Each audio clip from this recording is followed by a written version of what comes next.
Welcome to the Daily Plunge. We're in the Gospel of Luke, chapter 2, verses 41 through 52. Now, this is the only passage in all of the New Testament that really speaks about Jesus' boyhood.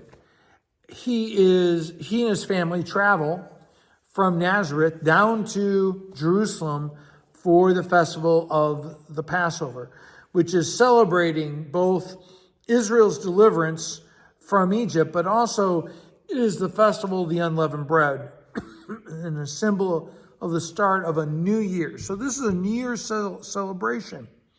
Now, Jesus' family, they are devout, pious Jews. They are raising Jesus in the faith, right? And at 12 years old, he is only a year from his bar mitzvah, and being recognized as a man. He has been going through synagogue school and learning the Torah. And so as they're there, they can't find Jesus. And what would have happened was they went down to Nazareth with a tour group, basically, with lots of family and friends. And they just figured he was off with one of his friends' family, and they're all heading back. But after, a couple days, they're like, where is he? And they find Jesus in the temple courts. And he is engaged in religious discussion, spiritual discussion with the rabbis, right? With the teachers. It says he's listening to them and asking them questions. Now let's ponder this for a minute.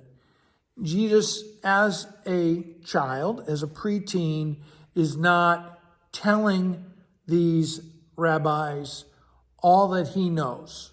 He's not telling them how even though he's the king of the universe, he's not lording it over them. And part of this is that Jesus is still a human being, and he still has to learn things in a human way. But the big thing is that Jesus knows this is really the point. This is where the gospel is that he knows his relationship with the Father, that he must be about his Father and his house, he says. Don't you know that I had to be here in my Father's house, in worship, in his word? And just as that is true for Jesus Christ, and certainly true for him as the Son of God, as we've been baptized, we too, that the worship of the Lord is supposed to be what we're supposed to be about in every aspect of our life. We must be about this relationship. And when this relationship, this gospel, new life-giving relationship is not at the center, we go astray. Now, Mary and Joseph do not really comprehend what's going on with Jesus, but Jesus is an obedient, offspring, an obedient son. He listens to his parents and he goes with them.